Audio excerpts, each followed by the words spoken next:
Hello everyone, today I'm going to talk about flow rates and liters per hour and volumes and canister sizes. This is all to get you closer to choosing your next filter or even your first filter. To help us out, we're going to go through all the Eheim filter families and see their different features so you can decide what's best for you and your aquarium.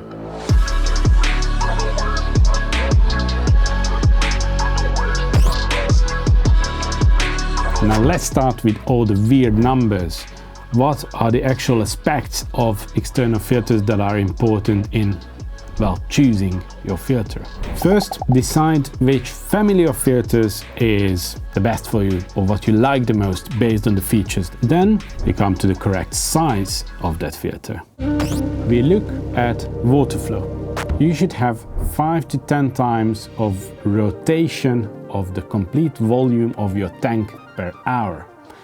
This means for 100 liters, you're aiming for somewhere in between 500 and 1000 liters per hour. 5 to 10 is quite wide. What you should be looking at is the smaller the tank, the higher your rotation should be. The bigger the tank, you can get away with a lower rotation. For a small tank, like 20 or 30 liter Nano tank, we usually go with the Experience 150, which has 500 liters per hour rotation speed. That seems a lot, but actually that's perfectly fine for a small tank like that. They run stable. On the other hand, for bigger tanks, you can get away with a bit less. For 200 liters, you're perfectly fine with 5 or 6 times a rotation per hour. But what is actually liters per hour when you look at the box of a filter like this or you look the data online?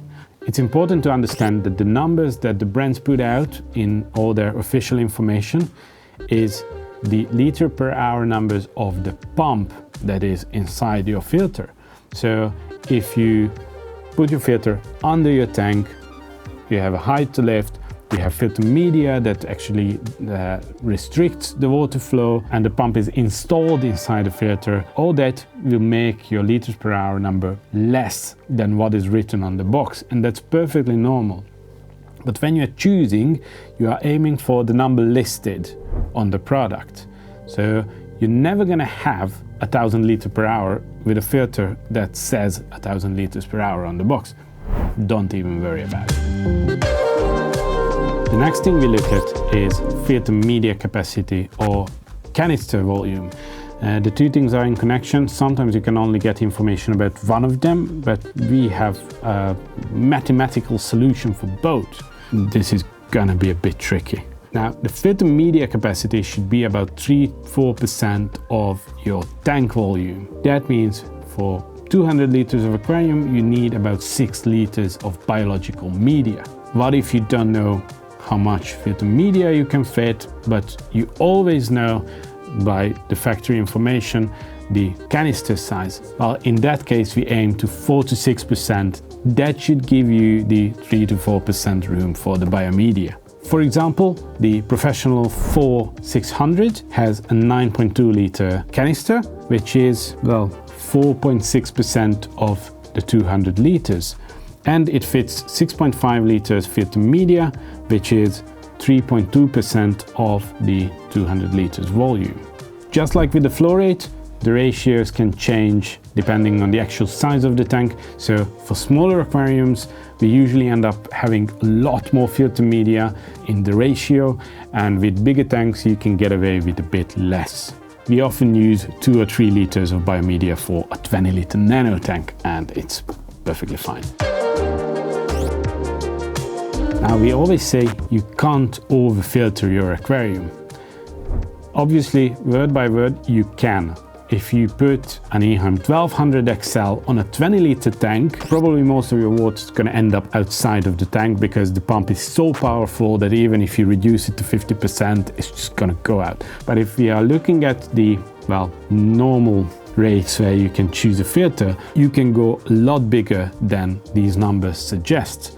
For example, in the showroom, most of the 60-liter aquariums run with either Professionel 250, 350 or 600. Mathematically, based on the numbers that I just mentioned, even the 250 would be an overkill, but we use the 600 even on some of the tanks. The bigger the filter, the more filter media you have, the more stable your aquarium will be.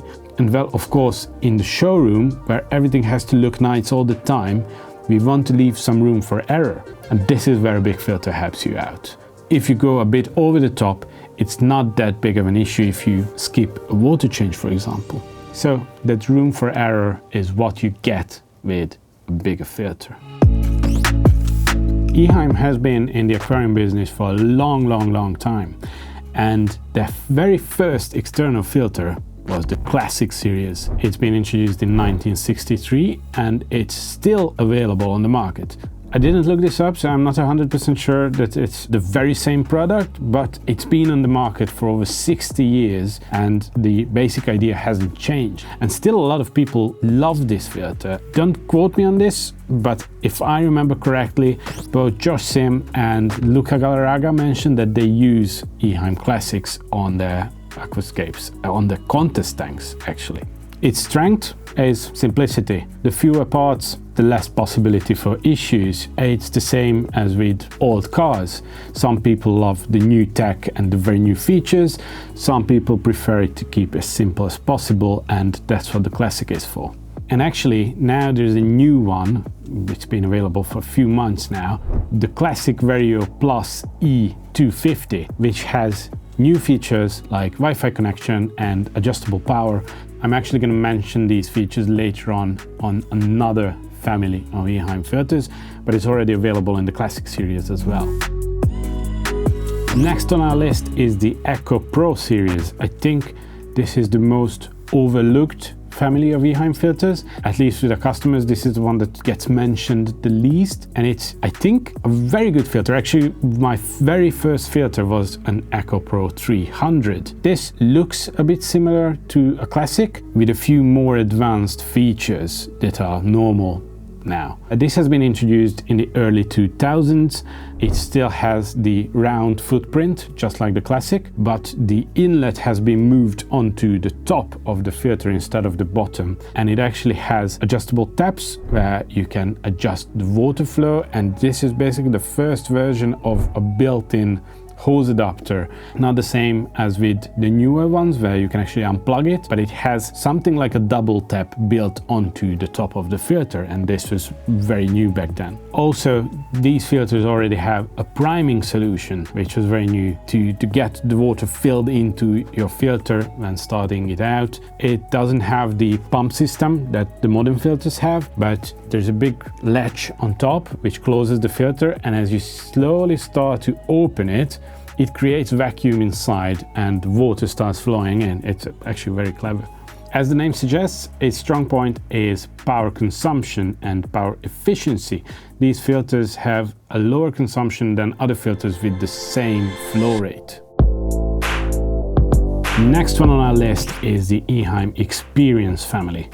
Now, this filter was released in the mid-2000s and it was actually evolved from the original Professionel 1 and 2 series. They come with a proper built-in hose adapter, so it's the one that we are used to, where you can completely unplug your hoses from the filter, and it also has flow adjustability. You can reduce the outflow of your filter. These filters have a square footprint, which is much more space efficient in your cabinet, and it's better for filter media capacity as well. But the biggest, selling point of this filter, the feature that most people buy this for, is the low noise levels. Whenever someone comes into the shop and they say that noise is the biggest priority for their filter, then we go with the Eheim Experience.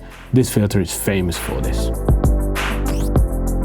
The Eheim filter used by most of you, and I think that's the most widely spread Eheim filters, these are the Professionel 4 Plus or the Professionel 3, because these filters are very similar. The difference comes in the extender function on the Professionel 4. Now this is a small knob that you can turn and adjust if the flow goes through the fine filter mesh or not. This function is really handy when your filter gets clogged during the week. Tuesday evening you get home and you see that your filter is not performing as it should, but you don't want to start cleaning your filter on a Tuesday night. You just turn your extender, you let the water bypass your fine filter mesh and leave it like that until the weekend, when you have time to clean your filter and put back everything to normal. The canister shape of these filters are designed for maximized filter media capacity. We are getting into proper aquascaping territory.